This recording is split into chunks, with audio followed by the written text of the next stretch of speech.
I think first of all, because they are rare, you feel isolated. Nobody knows exactly what I'm going through. I wish sometimes I could take my finger and touch somebody on the shoulder and they would feel the way that I feel. Most of them would fall down because that would be such a shock to the system. Welcome. This is the final episode of the 3-part series on rare neuroimmune disorders. My name is Megan Beyer. I'm a psychologist that specializes in chronic illness and disability. This series is designed for mental health professionals seeking continuing education, but can also be valuable to community members looking to learn more. If you are a mental health professional, get your continuing education credits by clicking in the link in the show notes. Please note that a portion of the proceeds for CEs goes to SRNA to support individuals and families like those you've met in this series. In this final episode, we are going to talk about resources and supports. We hear from community members about what has helped them most in managing emotional challenges. Representing the Siegel Rare Neuroimmune Association, we have Rebecca Whitney, the Associate Director of Community Programs and Resources, and Lydia DeBose, the Community Engagement Manager. They are both going to share a bit more about the organization as well as resources available to individuals and families living with rare neuroimmune disorders, including resources that are available to medical and mental health professionals. Rebecca starts by describing SRNA. Rebecca, what is SRNA? A national, international organization and support families and individuals with the diagnoses all over. In one of the previous episodes, Rebecca introduced herself and what brought her to SRNA. If you missed that episode, Rebecca shares here a personal connection that brought her to the organization. So I have a now teenage son who was diagnosed with longitudinally extensive transverse myelitis when he was 4 months old. I found the organization early on in his journey after the diagnosis. And 5 years later, we ended up attending a family camp. I started as a volunteer and then moved on to become an employee. And 15 years later, here we are. Now we hear from Lydia. She describes her background, more about her role at SRNA, and what brought her to the organization. I have a background in nonprofit organizations. I've worked in several different spaces, but I've always been focused on helping to support communities, helping to bring people together. And I've kind of always thought of myself as a connector, and that's what I think of myself as in this role is a lot of what I do with SRNA day to day is connecting folks to each other. I'm focused a lot on our volunteers and their programs and helping make sure that they are supported as they're supporting our community through support groups, through our Peer Connect programs. I also do a lot of work bringing people in to be involved with our events. We have different community-led events and different awareness events that we do to bring the community together and help people feel informed about these disorders and help people to feel understood by connecting to one another. I've always been really impressed that SRNA is so community focused. Not only are we providing information, but we're really trying to be there for people. One of the things that sets SRNA apart is that kind of foundation of connection. And so often when people reach out to an organization or a helpline, they don't necessarily think there's another person on the end of it, or there may not be a very responsive person on the other end of it. And that's something that makes SRNA different is we're really there and we're really trying to connect you with whatever it is that you need whenever you have a rare neuroimmune disorder. Making people feel less isolated and alone. Now that you've been introduced to Rebecca and Lydia and heard a bit about SRNA, let's hear from a community member.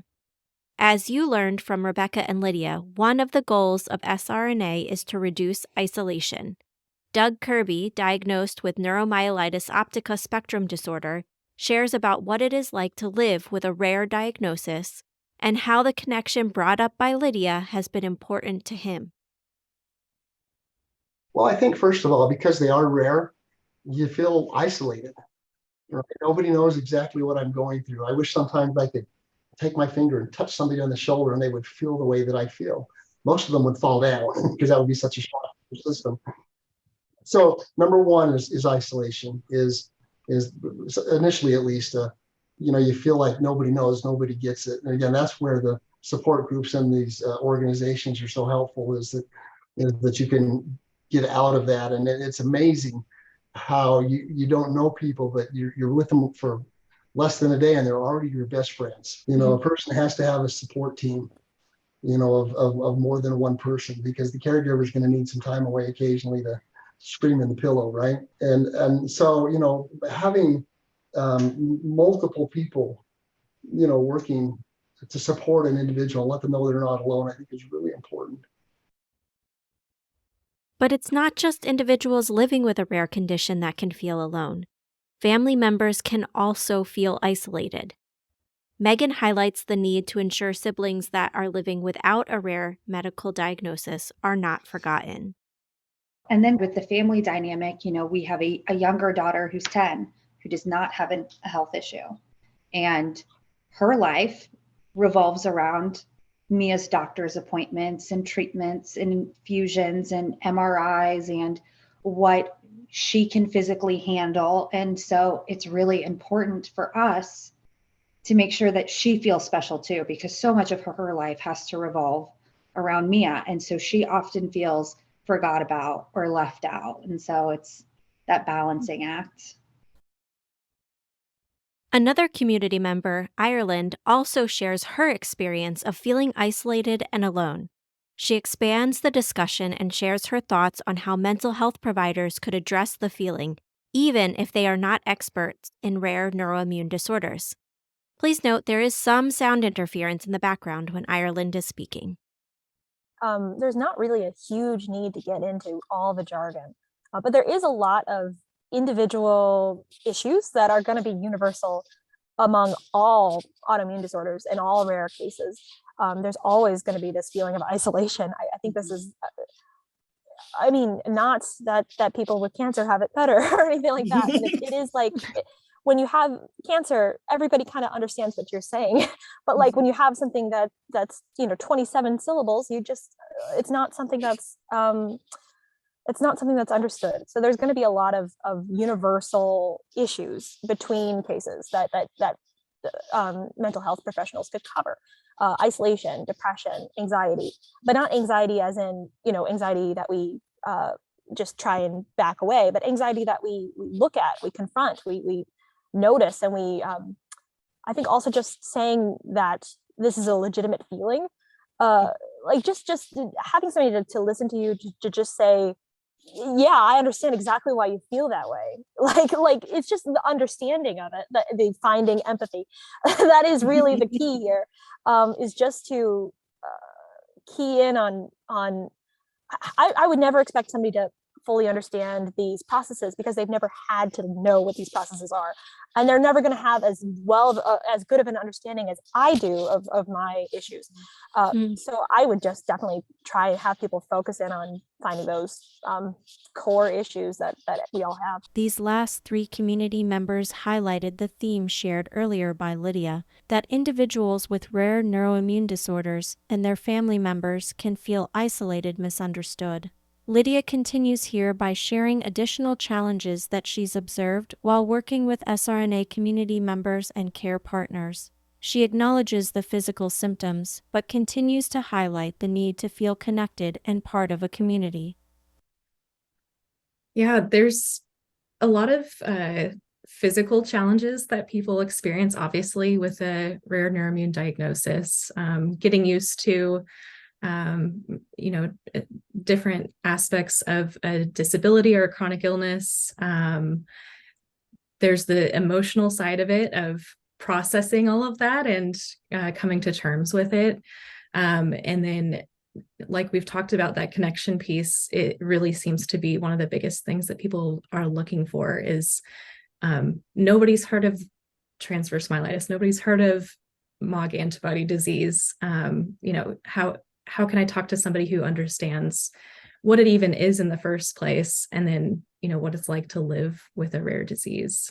It's something that really stood out when I was talking to some of our volunteer leaders the other day. A couple of them were saying they love to be a part of SRNA because it's like they've found their people. And I think that's what a lot of people are coming to SRNA.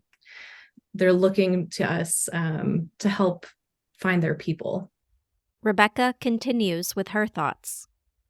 Sometimes just being able to connect with someone who can feel that and understand that your life is incredibly different than, say, your siblings or your coworker, and it may not be entirely visible, can make all the difference in the world in not feeling so isolated. And then I think that really is one of the big things, is just feeling that isolation from the medical professionals who are treating, who are like, oh, you had transverse myelitis. Your spinal cord is no longer inflamed, but you can manage your neuropathic pain. You can manage the foot drop. You can manage the neurogenic bowel and bladder. And it is not that easy to say that. Because those are things that change the course of someone's life. So, and from the outside, whether it's, family and friends who maybe rallied around to support at that initial diagnosis, they're back to life as usual. And yours, you have to change, not in every circumstance, but in many, how you go about every aspect of daily living.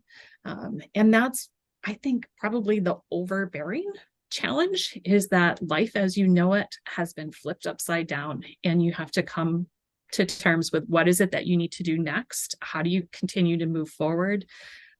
How do you find joy? How do you just maintain and continue in recovery?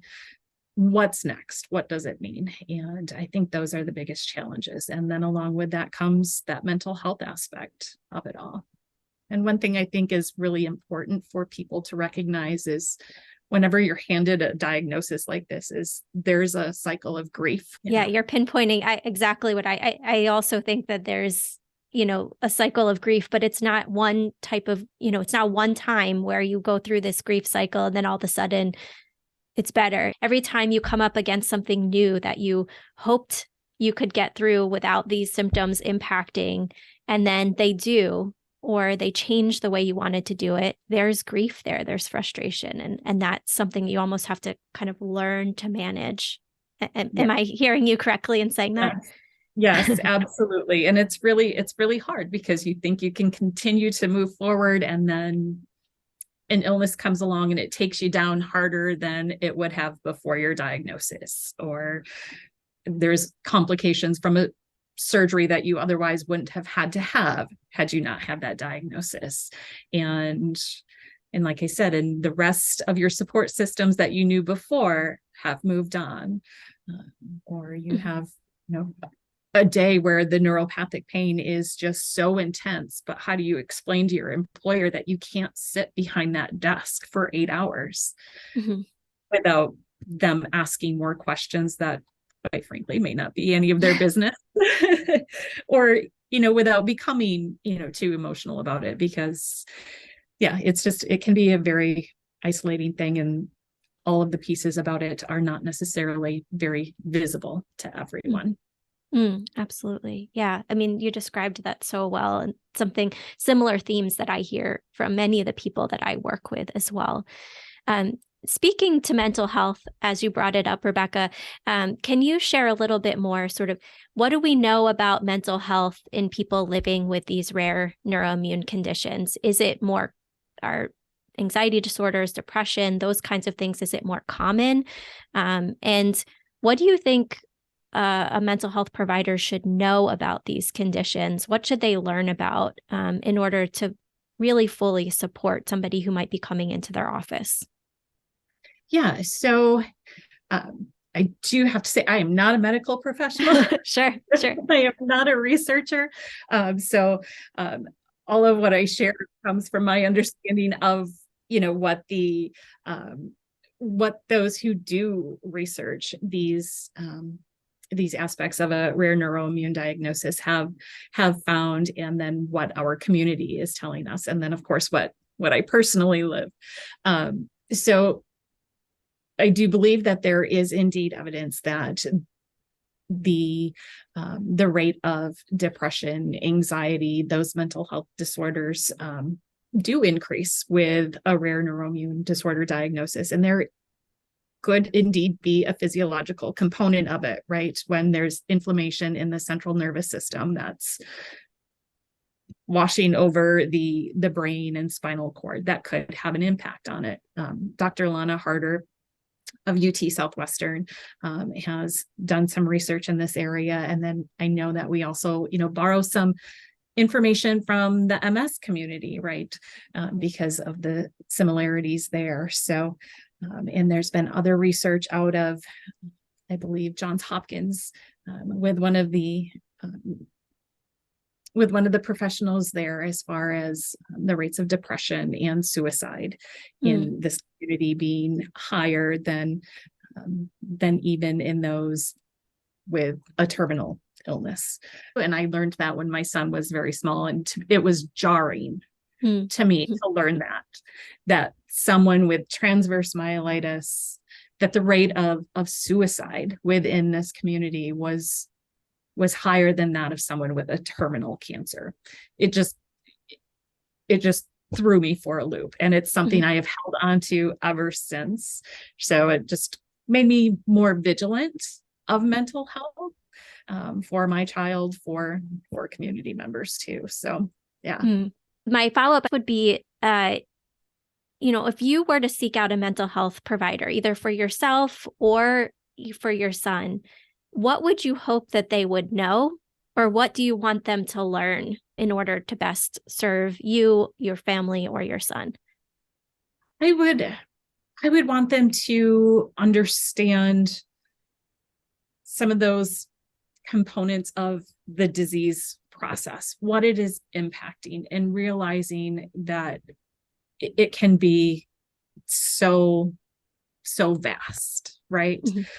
You could have pain but not have any kind of paralysis, or you could have paralysis but not pain. And then just understanding that even if you don't have that paralysis, you could have something like neurogenic bladder that is a significant part in quality of life that's going to play mental health. But just understanding that there's always going to be more than what meets the eye, and that it is rare, and there's something to be said for having someone who takes the time to understand what that specific diagnosis that someone has been given really means. To know that someone has looked it up, to say, I've checked this out, and not just lump them into a category of spinal cord injury or chronic disease, or to pass off, neuropathic pain as, well, it's pain. Everybody has pain, right? This can be life altering. So just someone to really understand that, like I said, there's more than meets the eye, and is showing that they are taking their client's best interest to heart by actually just digging 15 minutes deeper into, something like SRNA's website, as far as all the different possibilities of symptoms and concerns that people are dealing with. Continuing this discussion, Megan, one of the community members that is a parent to a daughter with MOG antibody disease, shares what she would want a therapist to know. I would want them to know what MOG is. I mean, our pediatrician doesn't even know what it is. Anytime we have to go into an urgent care or her pediatrician and you tell them that she has MOG antibodies disease, they look at you and they go, what? So that's always fun. And two, I think especially as a child, she feels very different than her peers, and she has to be more responsible than her peers. And she has to take that daily check every day and listen to her body and figure out what is going on. Because if we don't catch an attack quick enough, then she can have permanent damage. So it's all about finding it quickly and treating it quickly. And she's the only one that can do that. And she is tasked at 12 years old with this huge responsibility that none of her other friends have to deal with. Cyrena, who we met in the previous episodes, is a community member living with 2 autoimmune disorders. She shares her experience of working with a psychologist that took the time to learn more about her medical diagnoses. I have a mood disorder, independent. So I had already had an established relationship with a psychiatrist and a therapist when this happened.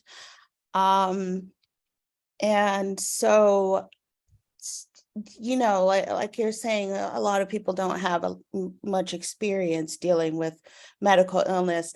I was actually fortunate at the time that I had a psychiatrist who was previously an emergency medicine physician. So she did have a lot of familiarity with medical illnesses. And so that was really helpful in the transition, not only in terms of managing the response of the mood disorder to this new medical situation I was in, but also in the sense that I could talk about these very specific medical terms and have my psychiatrist know what I'm talking about.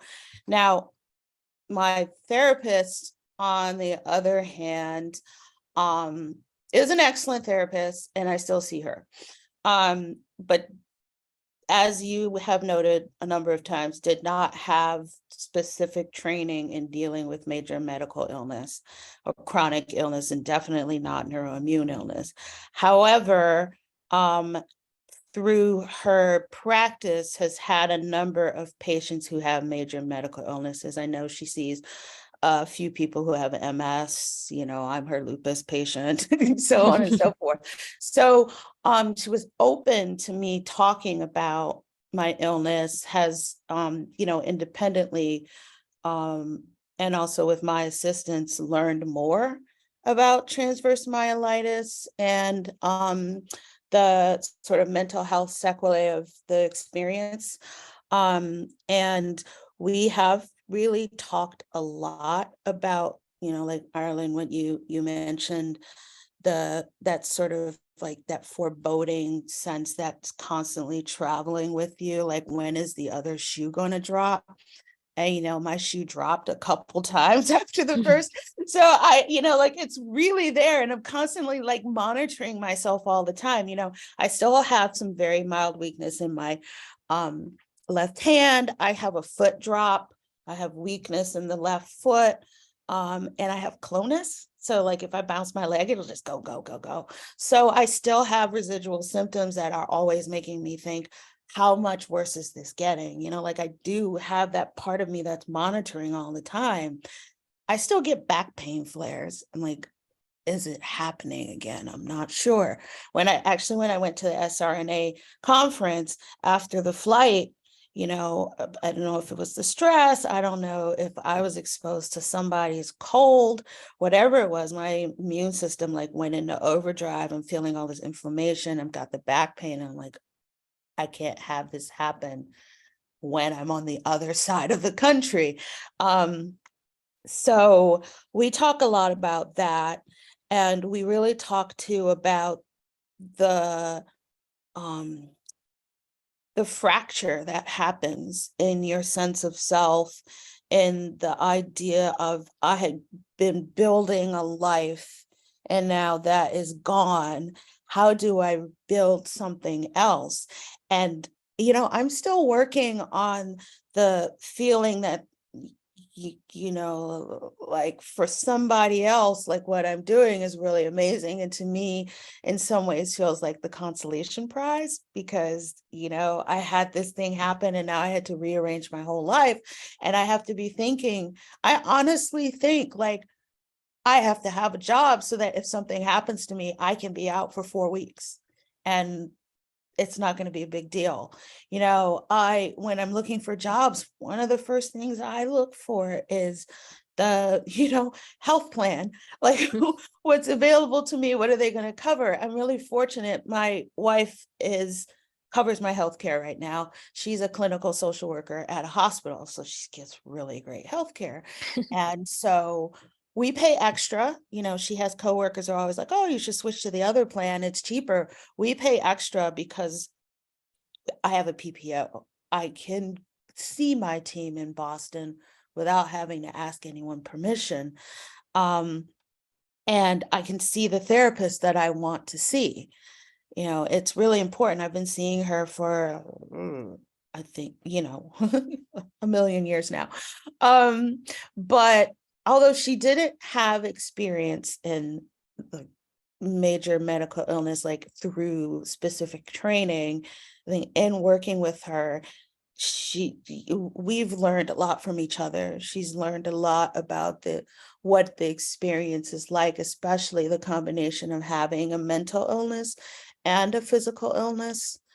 And it's really challenging because for me, I've got two shoes I'm watching. I'm watching like this mood disorder shoe, is this going to drop? And then I have like this neuroimmune thing, is this shoe going to drop? And I've been through a lot of treatment, and some of it I've maxed out on, like I can't do again. And so I don't know what's going to happen if I have another myelitis incident. Like, what's my treatment plan? I don't know. I don't know. Yeah. You talked about the things that your therapist learned. So if somebody's coming new to this and they're saying like, I have a patient who's coming in or that I'm currently working with that was diagnosed with something like a rare autoimmune disorder, what would you want them to learn about? What do you want them to know or to dig deeper into? I wouldn't expect them to go and learn all of the, medical like terminology and like the phenomenology or whatever, but just to have, maybe visit the SRNA website and look at some of the material they have like for the general public, so that if I mention that I still have a foot drop and it can be disconcerting for me because I use a cane, they'll know, they'll know what I'm talking about. And then we can go from there. In terms of like the actual illness, that's where I think I would want them to go. I don't really expect them to know a lot about it. I really want them to listen to my experience of it.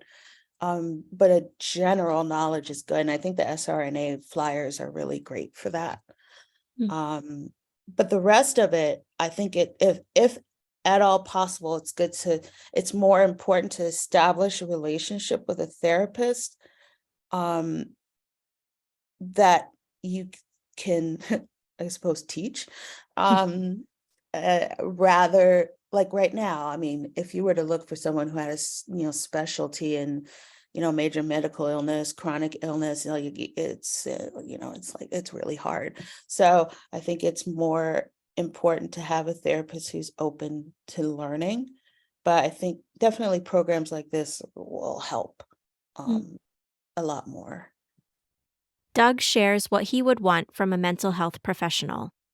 So if you take empathy and the definition of empathy to the nth degree, your therapist just isn't going to empathize. So don't do that. We've all gone through stuff, right? And it's different stuff, but we've all been through difficult times and we've had challenges and things that we've had to do. And that's one of the things I've learned through this experience, is that I've got to be nice to people because I don't know what they're going through. And, to treat them well is really important.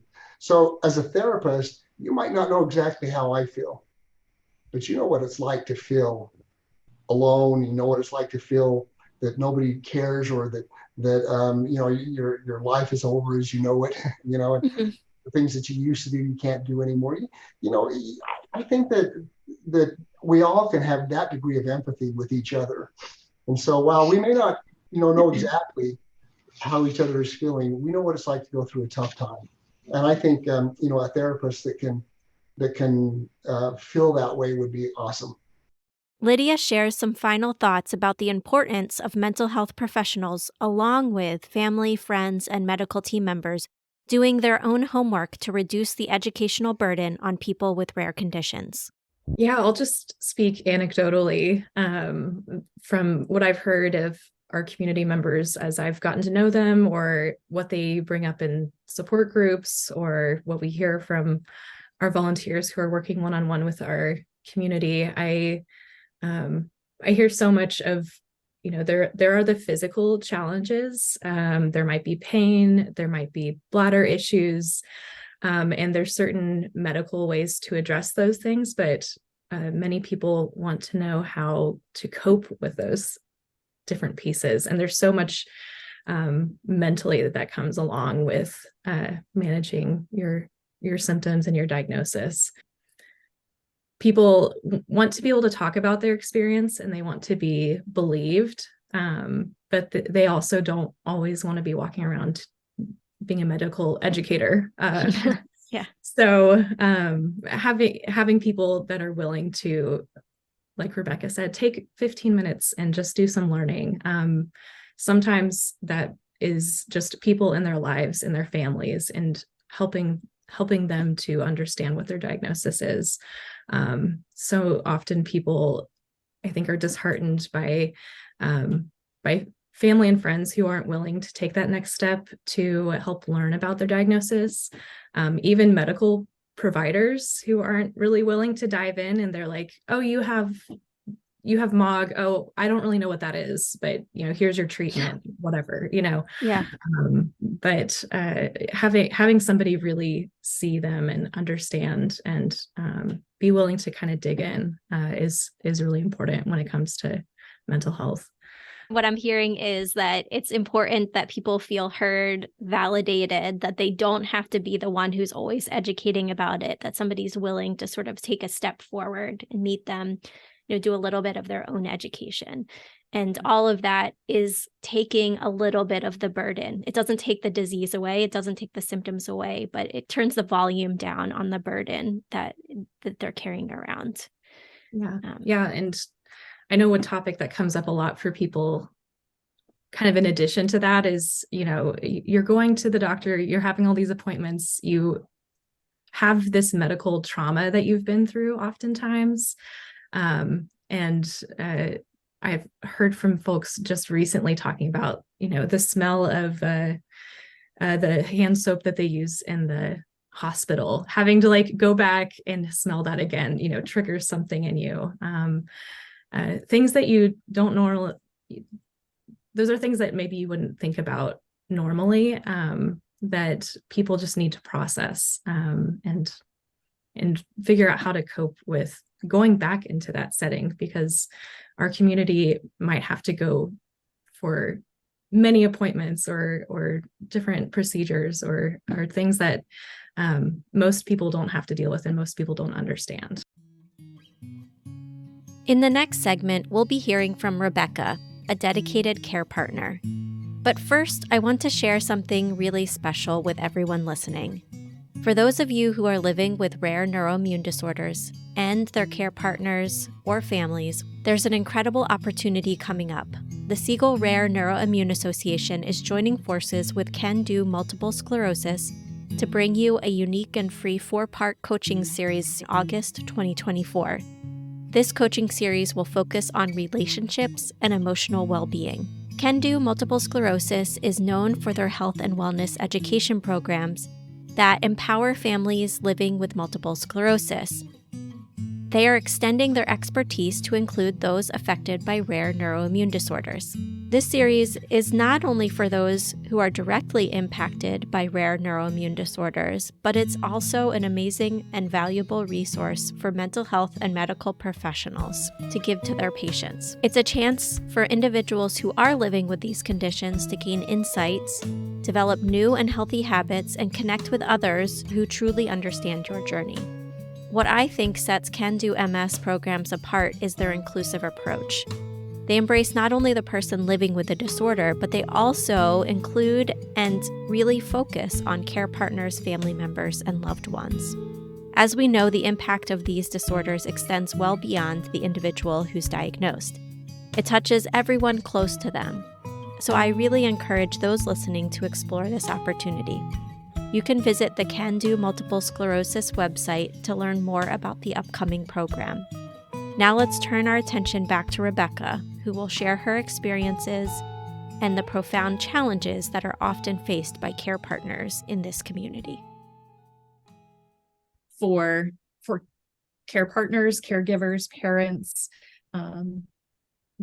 that there's a trauma for them as well that they've been through, and how that impacts their daily lives and how they continue to care and support the individual who's been diagnosed. I've heard from many care providers, support partners, that they often feel invisible when you go to the doctor's office. They're asking everything about the person with the diagnosis, which is great, but there's never really this question of, how are you doing as a support partner? And that can be really hard and also very isolating. Yes, absolutely. And I can only speak to it from the perspective of a parent. But when my son was diagnosed, every member of our family, it has changed our lives forever. Mm-hmm. My husband, my other two children, where we are now, we would not be mm-hmm. had my son not been diagnosed. So it impacts so much, relationships and careers. And even those of siblings, those who are kind of adjacent to. Megan highlights this point with a poignant story. She had to fight to get the medication her daughter needed, which involved multiple battles with the insurance company and even having to switch jobs. So with MOG, especially in children, their first attack, they tell you that this could be monophasic, that kids under, I believe it's 14 when they have an attack, a lot of the time it's monophasic and it never happens again. So they treat it with high dose steroids. So when she had her second attack, right when she got off the steroid taper, we knew that it wasn't monophasic and we had to do some sort of preventative. And so we liked the idea of IVIG because we didn't want to put our 10-year-old at the time on a immunosuppressant, especially when she's at school. And, let's face it, kids are germy and dirty. So we didn't want to suppress her immune system, but we had to battle like the insurance companies for 2 years to get it approved. And so with her second attack, they gave her IVIG in the hospital. And that really did kind of keep another attack from coming until we could figure out what we had to do with the insurance company. Unfortunately, it didn't keep it off the entire time. She had one more attack, but then the insurance company was finally like, okay, this isn't a one-time thing, a two-time thing. And they finally approved it. Did you have any worries about the medications that she was being put on or suggested? So the insurance company had come back and told us, since the steroids are fixing the symptoms, she just needs to be on steroids. And every time that she's on steroids, she loses all of her hair. She has, her face swells up, her joints hurt, her mood is just so up and down and unpredictable, and she just feels terrible. And so we knew that we weren't going to put her through that. That can't be the course of treatment. So that was super concerning. So we filed 14 different appeals with the insurance company. And when that didn't work, I switched jobs to get different insurance and started the process all over again. So we really fought and advocated for IVIG because A, we knew it worked. B, it didn't give her such harsh side effects like the steroids did. And we were really adamant about not wanting her to be on immunosuppressants this young.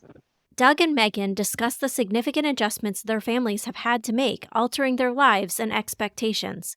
They explore how family members have been managing their own emotional challenges while simultaneously offering ongoing support. Well, again, we were empty nesters at the time, so clearly for Holly, my wife and I, it was a big deal. And we had to make a lot of changes. And we actually are in a Rambler. We had just moved in like a year and a half before from a 2-story.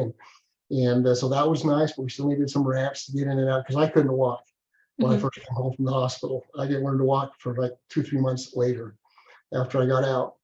And so that's changed a lot. And to go back to your question that you asked Megan a little bit earlier about caregivers, I noticed my wife struggles to take care of herself, to go and do the things that she needs to do. And we're working on that, whether it's a spa day or going to the doctor. She's got some feet problems, and her problems are just as important as mine. But that's a hard thing to hear and to do as a caregiver because we're so unique, and it doesn't take much to put me in the hospital. And so she's really good about taking good care of me. With my kids, the first question they want to know is it genetic? Are we going to get it too? And we don't think so. And so we tell them that. And the grandkids just get used to having rides in Grandpa's wheelchair. And we just make the best of that. One thing that I've heard from others is that being blatantly honest with your partners, but your partners being honest with you and vice versa, is one way to sort of get through the challenge when one person is feeling overwhelmed or resentful. What do you all think of that? Yeah, I agree with that. That's not easy though. Again, if I'm trying to get my wife to take care of herself, then I may minimize how I'm feeling or what I'm going through, and that's probably not right. So that's hard to do. But I agree with you, the more open that you can be between the caregiver and the patient, or if you're married with your partner who's my caregiver, my wife, then the better off things will be. You just learn so much going through these kinds of experiences that I don't know how else you learn them, that you actually in a strange way become grateful for what you're going through. Because where else would you learn empathy the way that we can learn it, or where else would you learn to be nice to people and to treat people better than perhaps I have in the past? You just don't take a course in that. And so I find that you can learn to dance in the rain. Yeah, I mean, she is brutally honest with me. Sometimes it sucks, but yes. and I appreciate that. And I think for me, because she is a child, it's finding that age appropriate truthfulness and bluntness with her. We do this thing when we're frustrated, we scream in a pillow. I don't even know where we got it from, but it's just kind of always been our thing. And sometimes, she'll text message me from school when she's having a bad day and she's just like, I need to scream in a pillow. She comes home and I have the pillow waiting and we just scream it out. And that's really kind of been our therapy thing together. When she's mad at me, I'll tell her, go scream in a pillow. And when I'm mad at her, she'll tell me, go scream in a pillow. As we've just heard, it's important for family and loved ones to set aside time for their own self-care and enjoyed activities. This is also true for someone living with a rare medical condition. For individuals living with a rare disease, all too often the diagnosis and medical appointments can take center stage in the person's life. It can become the person's identity, which has its own positive and negative consequences.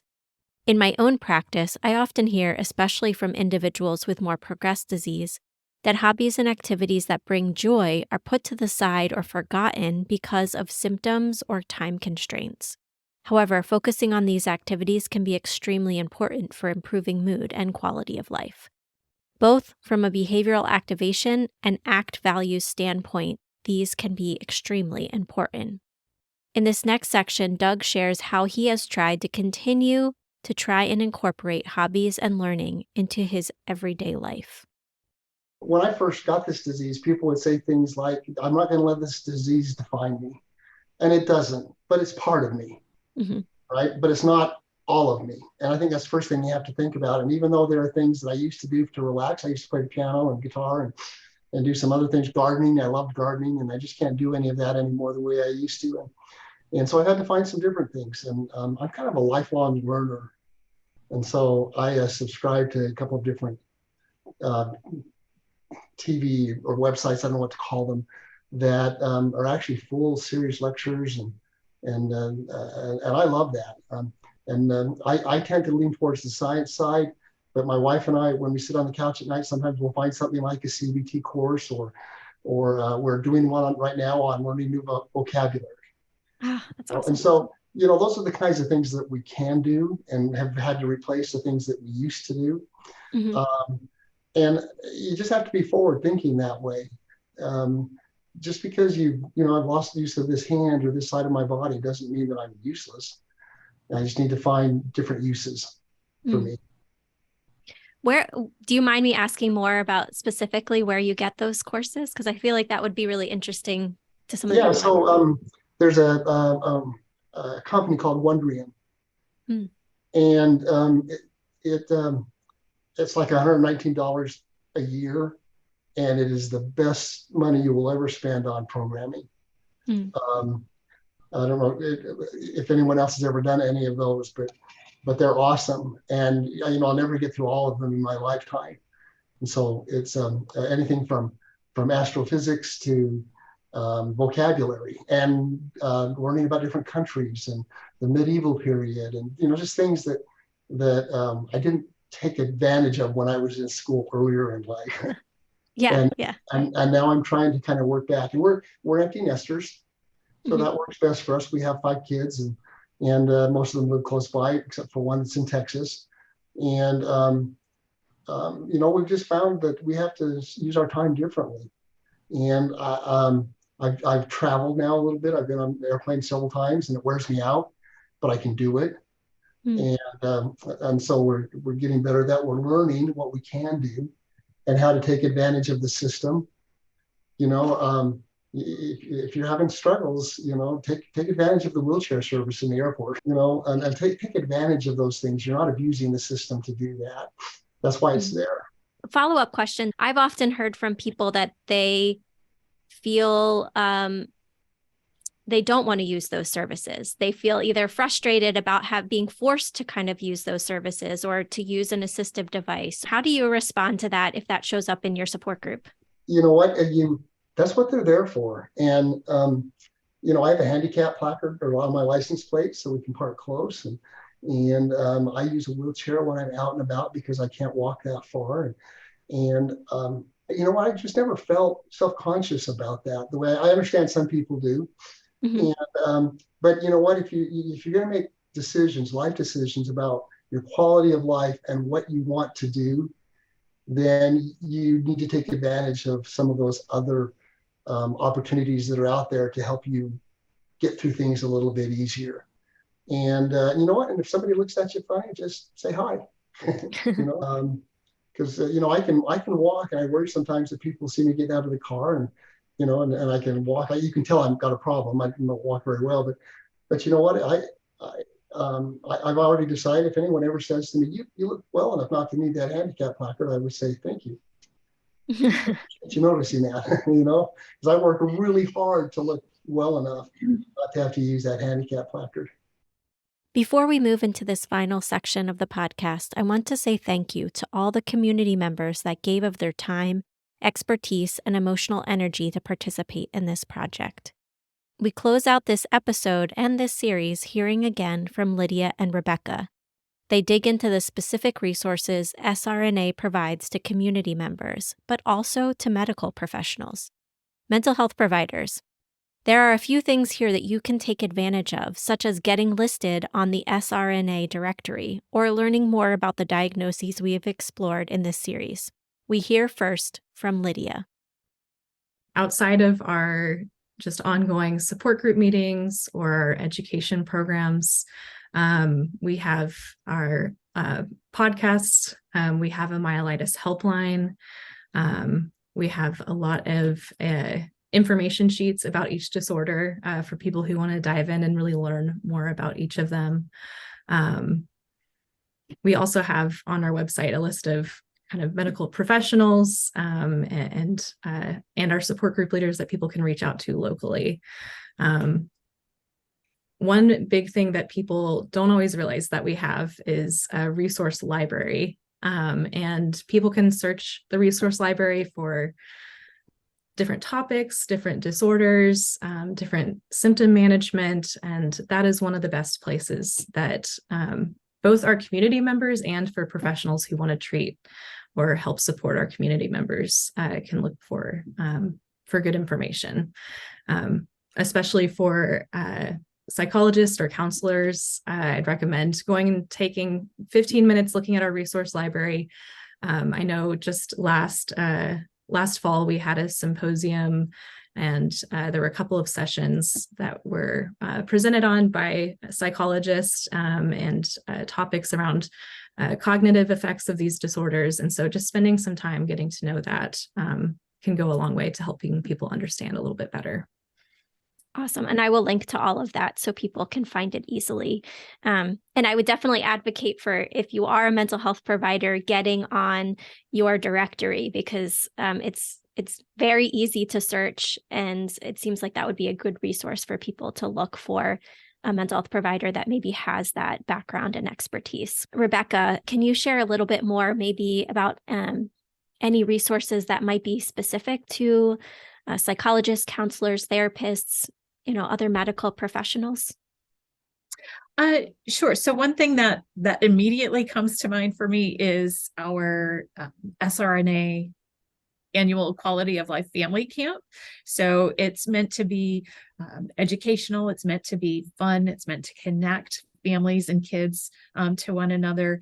But I think it's huge. It was huge for my family, for my child, and especially for our mental health and our well-being, living in the context of my son's diagnosis. So that is probably one of the overwhelming benefits of camp, is just for people and families and kids to be able to connect, to be able to see that they are not alone. I know one of the first things my son said to me when we went to camp was, "We're not so different here." Yeah. And he loved it. He absolutely loved it. And then he's seen another child who had, mobility very similar to him. And he said he takes steps just like I do, because he didn't look the same as his peers at school, and then, had to use the wheelchair as well. So just being able to see themselves in others, it's huge. And we also have medical professionals who volunteer at camp. We've had neuropsychologists, school specialists who have come in. So it's an opportunity for other mental health professionals as well to be able to possibly volunteer and support individuals in the community in that way. Other possibilities would be our myelitis helpline. So it doesn't have to be just something for those diagnosed, but if they're looking for specific resources or have questions because they're treating someone with one of the disorders, that would be an excellent resource for them to access. And like Lydia mentioned, our resource library has a plethora of information, podcasts, past video from our symposia. There's a lot to dive into in our resource library. So, and I think, our phone number is one great way to get directly connected to someone who can help pinpoint resources or professionals that they may be looking for or would like to connect to. Okay, great. And I will post that as well, so people have your phone number. To me, it sounded like, one of the things that stood out to me as both of you were talking was that, that kind of one page or information sheet about the diagnosis. That's a great way to get started. If you are seeing somebody for the first time and it's a diagnosis that you're not familiar with, you can at least get some of the basics and then dive in deeper from there. Is there anything else that you think we haven't talked about so far that people who are listening should know about SRNA? I think just that we're here, we're ready, we want to help. We will do our absolute best for anyone that contacts us. And it doesn't matter where someone is in their diagnosis, whether they've been newly diagnosed or they've been living with a diagnosis for 40 years. We want to hear from them. We enjoy connecting with our community. And, speaking as someone who does have a personal connection to it, it's also healing for me to connect with others in the community, and even for medical professionals, mental health professionals that have questions and want to reach out. We want to hear from them, and we want to add them to our medical professional network, because there's a great need, and people don't always know exactly how to go about accessing those individuals. So great. And they can also call the phone number, the main phone number, if a mental health professional wants more information or get added to the directory or things like that. Yes, absolutely. Lydia, any final thoughts or words?